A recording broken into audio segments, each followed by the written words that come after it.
আসসালামু আলাইকুম গাইস, কেমন আছো তোমরা? তোমাকে ঘিরে আমার ভালোবাসা পার্ট 2 নিয়ে আইসা পড়ছি। অ্যান্ড সরি টু সে, গতকালকে ভিডিও দিতে পারি নাই কারণ শরীরটা অনেক অসুস্থ ছিল। আচ্ছা যাই হোক, আজকের ভিডিও শুরু করা যাক। অনু ভয় পেয়ে রাফিকে বলল, কি করছো ভাইয়া, আমাকে ছাড়ো।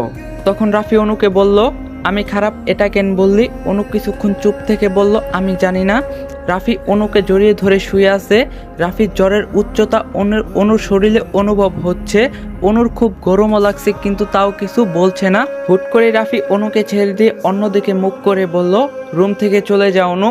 অনু বুঝতেই পারছে না এই রাফি ভাইয়ার হঠাৎ হঠাৎ কি হয়। এই টেনে জড়িয়ে ধরে আবার এই ছেড়ে দিয়ে বলে চলে যা। অনু মন খারাপ করে বিছানা থেকে উঠে চলে যাচ্ছিল। তখন রাফি অনুকে বলল, আমার জন্য স্যুপ নিয়ে আয় অনু, আমি সারাদিন কিছু খাইনি, ক্ষুধা লেগেছে। তখন অনু বলল, রাফি ভাইয়া তুমি সারাদিন না খেয়েছিলে কেন? রাফি বলল, এমনি। অনু বলল, কি বলছো তুমি? খালামণি কিছু বলেনি তোমায়? আমাকে আম্মু অনেকবার জোর করছিল, কিন্তু আমি আম্মুর কথা শুনিনি। অনু বলল, খালামণির কথা শুনুনি কেন? রাফি বলল, মন ভালো ছিল না। অনু বলল, মন ভালো ছিল না কেন? রাফি বলল, অনুর বাচ্চা তুই এত কথা কেন বলস? আমার জন্য স্যুপ নিয়ে আয় জলদি। রাফির ধমক শুনে অনু রুম থেকে বেরিয়ে গেল রাফির জন্য স্যুপ আনতে। রাফি এইভাবে শুয়ে রইল। অনু বেশ কিছুক্ষণ পর গরম স্যুপ নিয়ে রুমে এলো। অনু রাফিকে ডাক দিতে লাগলো, রাফি ভাইয়া, রাফি ভাইয়া ওঠো, তোমার জন্য স্যুপ নিয়ে এসেছি।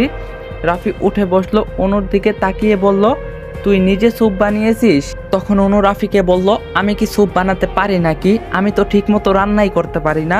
খালামণিকে বলছি স্যুপ বানিয়ে দিতে, তাই খালামণি স্যুপ বানিয়ে দিছে। রাফি দীর্ঘশ্বাস ফেললো, তারপর অনুকে বলল, ওহ আমাকে খাইয়ে দে তাহলে। অনু অবাক হয়ে রাফির দিকে তাকিয়ে রইল, কিন্তু কিছুক্ষণ পর রাফির কথা মতো অনু রাফিকে স্যুপ খাওয়াতে লাগলো। রাফি অনুর দিকে অপলক দৃষ্টিতে তাকিয়ে থেকে স্যুপ খেতে লাগলো। রাফির এমনভাবে তাকানো দেখে অনুর কেমন যেন লাগছে, কিন্তু কিছু না বলে অনু রাফিকে চুপচাপ স্যুপ খাওয়াতে লাগলো। স্যুপ খাওয়া শেষ করে রাফিকে অনু পানিও খাইয়ে দিল। তারপর রাফি এবার শুয়ে পড়ল। নিজের চোখ দুটো বন্ধ করে রাফি শান্ত স্বরে অনুকে বলল, এত রাতে আমার বাসায় কেন এলি? সত্যিই তো, এত রাতে অনু রাফির বাসায় কেন এসেছে তা অনুর জানা নেই। এক অদ্ভুত টানে অনু দৌড়ে ছুটে এসেছে রাফির বাসায়, কিন্তু এখন রাফিকে অনু কি বলবে সেটা বুঝতে পারছে না। রাফি এবার বিরক্ত স্বরে অনুকে জিজ্ঞাসা করলো, কি হলো অনু? আমি তোকে কিছু জিজ্ঞাসা করছি, বলছিস না কেন? অনু আমতা আমতা করে বলল, আসলে ভাইয়া ভাইয়া আসলে তোমার কথা খুব মনে পড়ছিল, তাই তোমাকে দেখতে চলে এলাম। রাফি সন্দেহের গলায় বলল, শুধুমাত্র আমাকে দেখার জন্য এত রাতে নিলিবিলি রাস্তা দিয়ে আমার বাসায় চলে এলি? অনু রাফিকে বলল, তো কি হয়েছে, আমি কি তোমাকে দেখার জন্য এখানে আসতে পারি না? তাছাড়াও তুমি তো রাফি ভাইয়া, আর রাফি ভাইয়া অসুস্থ, তা দেখে অনু কি চুপচাপ ঘরে বসে থাকতে পারে? রাফি কিছু বলতে যাবে, তার আগে হঠাৎ করে রাফির দুই বান্ধবী রিদি ও মিম রাফির রুমে এসে হাজির হয়। রাফি অবাক হয়ে রিদি ও মিমকে দেখে বলে উঠল, আরে রিদি, মিম, তোরা এই এত রাতে আমার বাসায়? মিম হেসে সোফায় বসে বলল, সারপ্রাইজ রাফি, তুই কেমন আছিস সেটা দেখতে এলাম আমরা। এখন কেমন আছিস এটা বল। রাফি মিমকে বলল, হ্যাঁ আমি এখন ভালো আছি। রিদি অনুর পাশে বসে রাফিকে বলল, এই রাফি, তুই তো আমাকে ফোন দিলি না, জানিস জানিস কত চিন্তা করছিলাম তোর জন্য। রাফি বিরক্ত স্বরে রিদিকে বলল, তোকে তোকে ফোন দেব কোন দুঃখে? আমার কি খেয়ে দে আর কোনো কাজ নেই? মন চায়নি তাই ফোন দেয়নি, সিম্পল। রিদি রাফিকে মন খারাপ করে বলল, এভাবে তুই আমাকে বলতে পারলি? মিম অনুকে এবার খেয়াল করে দেখলো। অনুকে দেখতে পেয়ে মিম রাফিকে বলল, এই মেয়েটাকে রাফি? রাফি একবার অনুর দিকে তাকিয়ে তারপর মিমকে বলল, ও হলো অনু, আমার কাজিন। তোদের মতোই আমি অসুস্থ জেনে আমাকে এত রাতে একা একাই দেখতে চলে এসেছে, পাগলি মেয়ে একটা। মিম কিছু বলল না, কিন্তু রিদি বলে উঠল, বাহ, এত ছোট মেয়ে কিনা তোর কাজিন, দেখার জন্য একা একা এত রাতে চলে এলো। এই অনু, রাফিকে ভালোবাসো নাকি? আমার তো মনে হচ্ছে তাই। অনু কি বলবে কিছু বুঝতে পারছে না, তবু অনু রিদিকে বলল, আপু, রাফি ভাইয়া শুধু আমার কাজিন, তেমন কিছু না, তুমি একটু বেশি ভাবছো। অনুর কথাটা রাফির কাছে ভালো লাগলো না। রাফি বিছানার চাদর খামচে ধরে রাগী দৃষ্টিতে অনুর দিকে তাকিয়ে রইল। রাফি মনে মনে বলল, আমি জাস্ট তোর কাজিন, আর কিছুই হই না তোর, এটা তুই বলতে পারলি অনু? মিম সোফায় বসা থেকে উঠে এসে রাফির একদম কাছে চলে এসেছে। রাফির কপালে হাত দিতে গেলে রাফি রেগে মিমকে বলল, একদম আমার গায়ে হাত দেওয়ার চেষ্টা করবি না মিম, দূরে গিয়ে দাঁড়া। মিম রাফির ব্যবহারে অবাক হলো। মিম রাফিকে মন খারাপ করে বলল, তোর জ্বর কমছে কিনা একটু দেখতে চেয়েছিলাম, এমন করছিস কেন? রাফি বিরক্ত হয়ে মিমকে বলল, তোর দেখা লাগবে না, আমি ঠিকই আছি। মিম মন খারাপ করে আবারও সোফায় বসে পড়ল। অনু ওদের সাথে রাফির করা ব্যবহারে খারাপ লাগলো কেন জানি, অনু আবার খুশিও হচ্ছে। অনু মনে মনে বলল, যাক, রাফি ভাইয়াকে আমি ছাড়া কেউ ছুতে পারবে না। ওই দিক দিয়ে আমার রাফি ভাইয়াকে ভালো লেগেছে, তুমি খুব ভালো রাফি ভাইয়া। অনু রিধির পাশে বসে আছে, তাই রিধির ভালো লাগছে না। আবার ওদের ধমক খেতে দেখে অনু মজা নিচ্ছে, এটা রিধি বেশ ভালো করেই বুঝতে পারছে।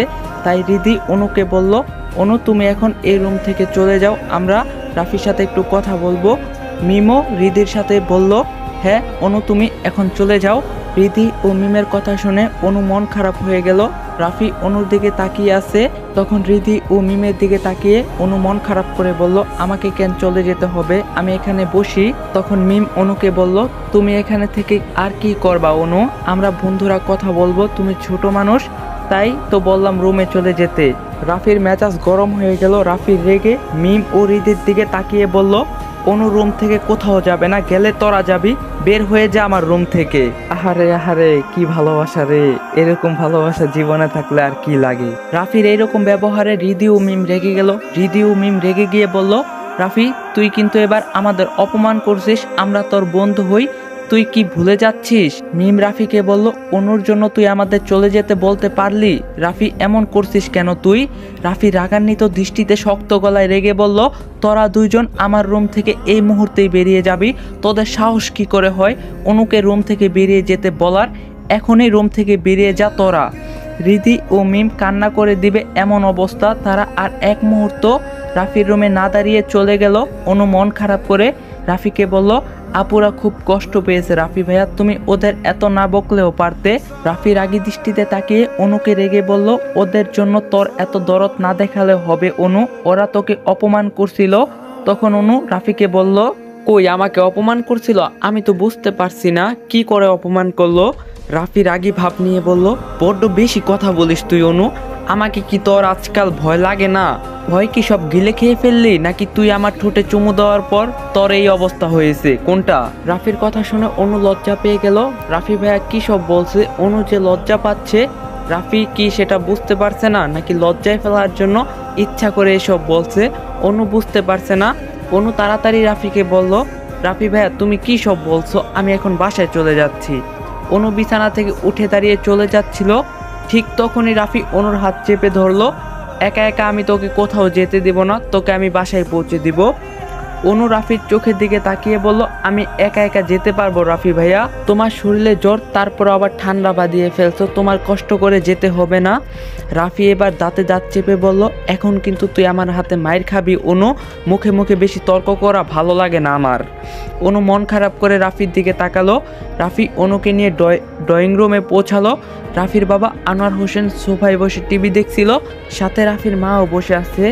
রাফির বাবা রাফিকে দেখে জিজ্ঞাসা করলো, রাফি তুমি রুম থেকে বের হয়েছো কেন? রাফি তার বাবাকে বলল, বাবা আমি অনুকে বাসায় পৌঁছে দিব। রাফির বাবা তখন রাফিকে বলল, আমি অনু মাকে বাসায় পৌঁছে দিচ্ছি, তুমি রুমে বিশ্রাম নাও। রাফি অনুর সাথে তাল মিলিয়ে বলল, হ্যাঁ আমি খালুর সাথে বাসায় যাচ্ছি, রাফি ভাইয়া তোমার যাওয়া লাগবে না। তখন রাফি অনুকে ধমক দিয়ে বলল, তুই চুপ থাক। রাফির বাবা বলল, রাফি অনুকে ধমকাচ্ছ কেন? অনু তো ঠিক কথাই বলছে, আমি তো এত রাগের কিছু দেখছি না। রাফি তার বাবাকে বলল, বাবা আমি অনুকে বাসায় দিয়ে আসবো, মানে আমি দিয়ে আসবো।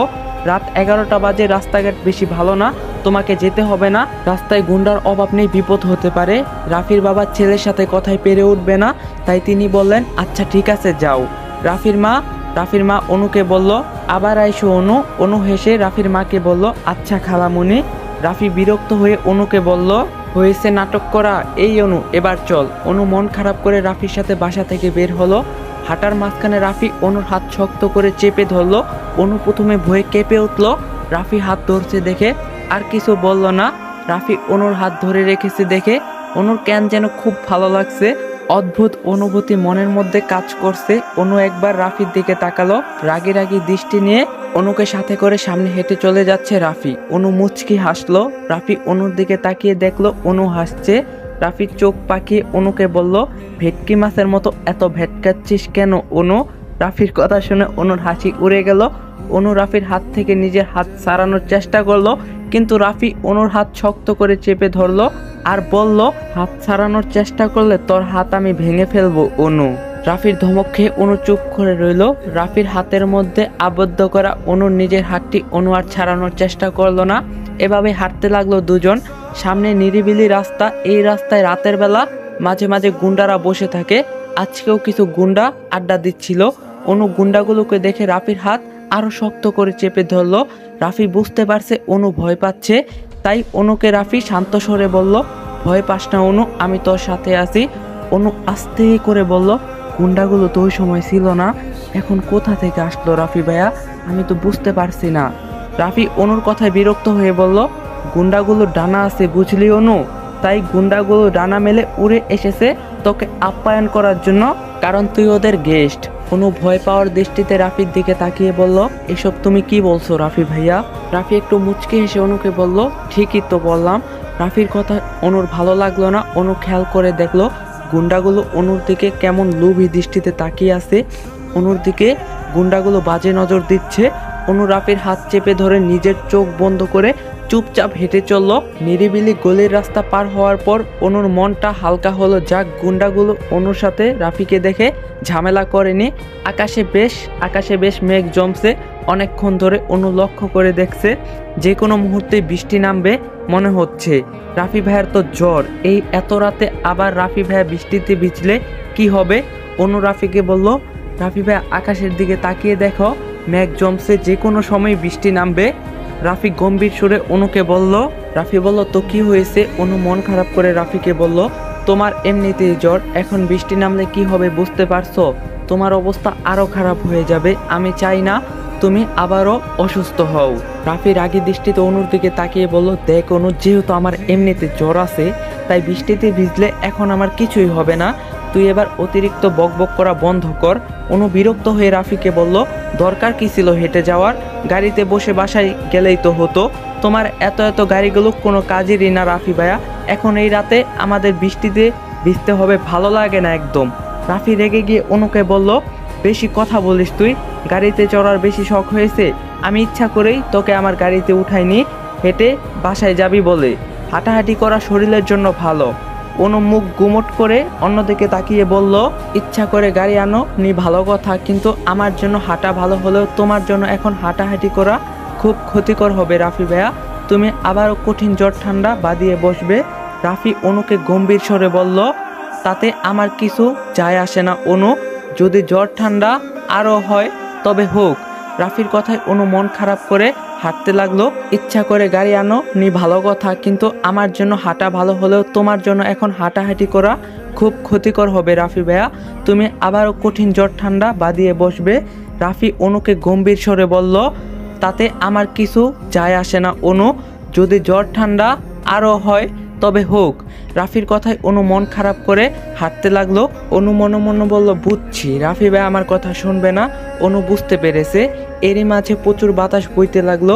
মেঘেদের ঘর্ষণে মৃদু আওয়াজ হতে লাগলো। অনু আর রাফি রাস্তা দিয়ে হাঁটছে তো হাঁটছেই, এর মাঝেই প্রচুর বৃষ্টি শুরু হয়ে গেল। অনু রাফির হাত টেনে ধরে বলল, রাফি ভাইয়া চলো কোনো দোকানের পাশে গিয়ে দাঁড়াই, প্রচুর বৃষ্টি নেমেছে। কিন্তু রাফি অনুর কথা শুনছে না, সে তো একইভাবে হেঁটে চলে যাচ্ছে। অনু আবারও রাফিকে ডাক দিল, এই রাফি ভাইয়া, তুমি কি আমার কথা শুনছো না? রাফি অনুর দিকে তাকিয়ে রাগী স্বরে বলল, চুপ করে থাকো অনু, আমাকে বৃষ্টিতে ভিজতে দে। বৃষ্টিতে রাফি এবং অনু দুজনেই ভিজে একাকার হয়ে গেল। ঠান্ডা বৃষ্টির পানিতে অনুর খুব শীত লাগছে। শীতে অনু থরথর করে কাঁপছে। রাফি অনুর শীতে কাঁপাকাঁপি অবস্থা দেখে অনুকে সাথে নিয়ে একটা বন্ধ দোকানের টিনের চালের নিচে দাঁড়ালো। রাতের আধারে বৃষ্টির মাঝে চারদিকে যখন জনমানবিহীন, তখন সেখানে একটি দোকানের টিনের চালের নিচে অনেকক্ষণ ধরে দাঁড়িয়ে আছে রাফি এবং অনু। শীতের কারণে অনু ঠিকমতো দাঁড়াতে পারছে না। অনু এবার কান্না করে রাফিকে বলল, রাফি ভাই আমার খুব শীত লাগছে, আমি কি করব এখন? আমি আর এই ঠান্ডা সহ্য করতে পারছি না। অনুর খুব শীত লাগছে। রাফি খেয়াল করে দেখলো। তাড়াতাড়ি কোনো রকম ভেবে রাফির মাথায় একটা বুদ্ধি কাজ করলো। রাফি অনুকে বলল, তোর খুব শীত লাগছে তাই না অনু? অনু মাথা উপর নিচ নাড়িয়ে বলল, খুব শীত লাগছে। রাফি অনুর দিকে নিজের দু হাত বাড়িয়ে দিয়ে বলল, তাহলে আমাকে জড়িয়ে ধর। অনু অবাক হয়ে রাফিকে বলল, তোমাকে জড়িয়ে ধরবো মানে? রাফি রেগে গিয়ে এবার অনুকে বলল, বোকা মেয়ে, আমাকে জড়িয়ে ধরলে তোর শীত লাগবে না, তাই বলছি আমাকে জড়িয়ে ধর। অনুর লজ্জা লাগছে, শীত খুব করছে, কিন্তু রাফিকে জড়িয়ে ধরবে কি করে? ওইদিকে রাফি বুঝতে পারে অনু তাকে জড়িয়ে ধরবে না, তাই রাফি নিজের হাত নামিয়ে আগের মতো স্বাভাবিক করে নেয়। এরই মাঝে আকাশে প্রচুর বজ্রপাত আওয়াজ হলো। অনু চিৎকার করে এবার না পেরে রাফিকে জড়িয়ে ধরলো। রাফি বুঝে গিয়েছে এমনটা হয়তো হবে, শেষে কিনা আকাশের বজ্রপাতই চাচ্ছে অনু রাফির কাছে আসুক। অনু রাফিকে খুব শক্ত করে জড়িয়ে ধরে রেখেছে। অনুর শরীর থরথর করে কাঁপছে। রাফি অনুকে শক্ত করে জড়িয়ে ধরে। রাফি এবার অনুকে মুচকি এসে অনুর কানে ফিস ফিস করে বলল, সেই তো আমাকে জড়িয়ে ধরলি। অনু চোখ বন্ধ করে রাফিকে বলল, আমার খুব ভয় করছে রাফি ভাইয়া, আমার বজ্রপাতের শব্দ খুবই ভয় লাগে, তাই আমি তোমাকে জড়িয়ে ধরছি বলে, প্লিজ কিছু মনে করো না। রাফি উত্তরে কিছু না বলে চুপ করেই রইল। অনুর বুকের ভিতরে টিপ টিপ আওয়াজ রাফি শুনতে পাচ্ছে। রাফির শরীরে জ্বর থাকলেও বৃষ্টির ঠান্ডা পানিতে রাফির শরীর শীতল হয়ে গেছে, সাথে অনুর শীতল দেহখানাও রাফি জড়িয়ে ধরে রেখেছে। রাফির হঠাৎই কেমন যেন অনুভব হতে লাগলো। অনুকে জড়িয়ে ধরার পর রাফির বুকের হৃদয় পর্যন্ত খুব তীব্র বেগে টিপ টিপ আওয়াজ শুরু করলো। কিছুক্ষণ পর অনু রাফির কাছ থেকে নিজেকে ছাড়িয়ে চলে যেতে নিল, কিন্তু রাফি অনুর হাত ধরে ফেললো। অনু ঘন ঘন নিঃশ্বাস ফেলে রাফিকে বলল, আমার হাত ছাড়ো রাফি ভাইয়া। রাফি অনুকে নেশার কণ্ঠে বলল, যদি না ছাড়ি তাহলে কি করবি অনু? কথাটা বলে রাফি এক টান দিয়ে আবারও অনুকে নিজের কাছে নিয়ে আসে। অনু রাফির বুকে গিয়ে পড়ে। অনু রাফির দিকে মুখ তুলে তাকালে দেখতে পায় রাফি ঘোর লাগানোর দৃষ্টিতে অনুর দিকে তাকিয়ে আছে। অনুর উজ্জ্বল শ্যামলা মুখের উপর বৃষ্টির বিন্দু বিন্দু ফোঁটা ঠোঁট বেয়ে নিচে পড়ছে। রাফি হুট করেই অনুর কোমর জড়িয়ে নিজের সাথে মিশিয়ে নিল। অনু অবাক হয়ে রাফির দিকে তাকিয়ে আছে। অনু রাফিকে ভয় পেয়ে বলল, রাফি ভাই আমাকে ছাড়ো। রাফির কোনো হুঁশ নেই। রাফি অনুর ঠোঁটের দিকে এগিয়ে যেতে লাগলো। আলাদা অনুভূতি অনুর মাঝেও ঘিরে বসেছে। অনু চোখ বন্ধ করে নিল। অনু রাফির কাছ থেকে নিজেকে ছাড়াতে মন চাইলেও পারছে না। শীত ও ভয়ে অনু বরফের মতো দাঁড়িয়ে আছে। রাফি অনুর ঠোঁটের একদম কাছে চলে এসেছে। শেষ পর্যন্ত রাফি নিজের ঠোঁট অনুর ঠোঁটের মাঝে ডুবিয়ে দেয়। রাফির স্পর্শে অনুর পুরো শরীর এবার কারেন্টের মতো শক খেলো। অনুর চোখ খুলে রাফিকে নিজের কাছ থেকে ছাড়াতে চাইলো, কিন্তু পারল না। বেশ কিছুক্ষণ পর আকাশে আবারও বজ্রপাতের আওয়াজ ভেসে এলো। বজ্রপাতের শব্দে এবার রাফির হুঁশ ফিরল। রাফি অনুর ঠোঁট ছেড়ে অনুকে ধাক্কা দিয়ে নিজের কাছ থেকে দূরে সরিয়ে নিল। অনু পেছনে সিটকে পড়তে গিয়ে নিজেকে সামলে নিল। অনু ঘন ঘন নিঃশ্বাস ফেলতে লাগলো। রাফি নিজের ঠোঁট মুছে অনুকে বলল, আই এম সরি অনু, আমি নিজের মধ্যে ছিলাম না। অনু রাফির দিকে তাকিয়ে মনে মনে বলল, রাফি ভাই আমার সাথে এমন করলো কেন? অনুর ঠোঁট দিয়ে রক্ত পড়ছে, ঠোঁট কেটে গেছে। অনুর বৃষ্টির পানিতে অনুর ঠোঁটে জ্বালা করছে। অনু সেই দিন রাফির শাস্তি থেকে বাঁচার জন্য রাফির ঠোঁটে আলতো করে চুমু দিল। সেটা ছিল সামান্য হালকা চুমু, কিন্তু রাফি এখন এটা অনুর সাথে কি করলো? অনুর মাথা ঘুরছে। এমন চুমু সে জীবনও খায়নি। অনুর মাথা ঘুরিয়ে পড়ে যেতে নিল। রাফি তাড়াতাড়ি করে অনুকে শক্ত করে ধরে ফেলে বিচলিত স্বরে বলল, এই অনু, তোর কি হলো? তুই ঠিক আছিস তো? অনু কিছু বলছে না, শুধু রাফির মুখের দিকে তাকিয়ে রইল। অনু সব কিছু কেমন ঘোলাটা লাগছে। বৃষ্টি বেশ কিছুক্ষণ পর থেমে গেল। রাফি অনুকে শান্ত স্বরে বলল, অনু, বৃষ্টি থেমে গেছে, চল এবার। অনু এখনো রাফির বুকে মাথা রেখে এভাবেই দাঁড়িয়ে আছে। অনুর পুরো শরীর কাঁপছে। রাফি বুঝতে পারলো একটু আগে করা কাজের জন্য অনু হয়তোবা বেশি ভয় পেয়েছে। রাফি অনুকে কোলে তুলে নিয়ে হাঁটা ধরলো। অনু রাফির শার্টের কলার খামচে ধরে রেখেছে, চোখ বন্ধ করে রেখেছে অনু। রাফি অনুর দিকে তাকিয়ে মনে মনে বলতে লাগলো, তোর জন্যই কেন যে আমার এমন অনুভূতি হয় আমি জানি না।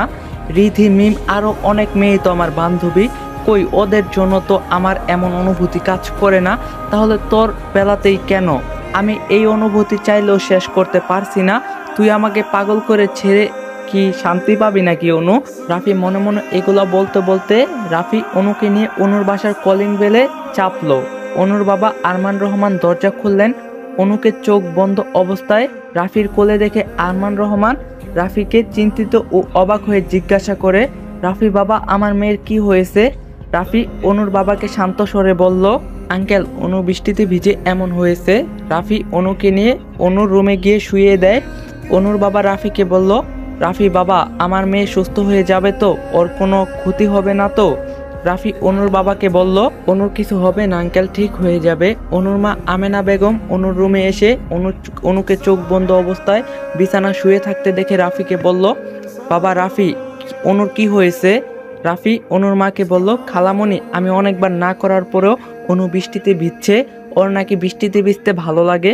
বারণ করছিলাম বৃষ্টিতে ভিজতে, কিন্তু শুনছিল না, তাই আর কি করার, অনুর ঠান্ডা লেগে এখন এই অবস্থা। রাফির কথা শুনে মনে মনে আমেনা বেগম অনুর প্রতি অভিমান হলো। অনুর বাবা বলল, মেয়েটা আমার এখনো ছেলে মানুষই গেল না, কখন যে নিজের ভালোটা বুঝতে পারবে। রাফি অনুর মা ও বাবাকে বলল, আচ্ছা খালামণি, আঙ্কেল আজ রাতটা যদি আমি অনুর পাশে থেকে অনুর খেয়াল রাখি আপনাদের কোনো অসুবিধা হবে না তো? রাফির কথায় অনুর মা এবং বাবা দুজনে অবাক হলো। আমেনা বেগম রাফিকে বলল, তুমি এমনিতেই অনুর জন্য অনেক ঝামেলায় পড়ছো বাবা, তোমার অনুকে সামলাতে অসুবিধা হবে, আবার তারপরও তোমার শরীরেও জ্বর। রাফি অনুর মাকে বলল, আমি একদম সুস্থ আছি খালামণি, আমার কোনো অসুবিধা হবে না। অনুর মা চিন্তিত হয়ে রাফিকে বলল, সুস্থ হয়েছো ভালো কথা, কিন্তু সারা রাত অনুর খেয়াল রাখলে তুমি ঘুমাবে কখন রাফি বাবা? রাফি হেসে অনুর মাকে বলল, বেশি ঘুম পেলে আমি গেস্ট রুমে চলে যাব খালামণি। অনুর মা ও বাবা রাফিকে বিশ্বাস করে তাই কিছু বলল না। রাফি অন্য রুমের ওয়াশরুমে ফ্রেশ হতে চলে গেল, অনুর বাবা নিজের রুমে চলে গেল, কিন্তু অনুর মা শুধু অনুর রুমে। আমেনা বেগম অনুর ভিজা জামা কাপড় পাল্টে দিয়ে অনুকে শুয়ে দিল। অনুর মার চোখ পড়ল অনুর ঠোঁটের দিকে, অনুর ঠোঁট কাটলো কি করে, ঠোঁট কেমন ফুলে লাল হয়ে আছে। এমন সময় রাফি অনুর রুমে আসলো। অনুর মা রাফিকে জিজ্ঞাসা করে, রাফি বাবা অনুর ঠোঁট এভাবে কাটলো কি করে? Guys video like target 2K, 1 day 2K like complete করতে পারলে পার্ট 3 কালকেই পাইবা। আর চ্যানেলটা কিন্তু সবাই সাবস্ক্রাইব করবা, দেখা হইব পার্ট 3-তে। সবাই ভালো থাকো, সুস্থ থাকো, আল্লাহ হাফেজ।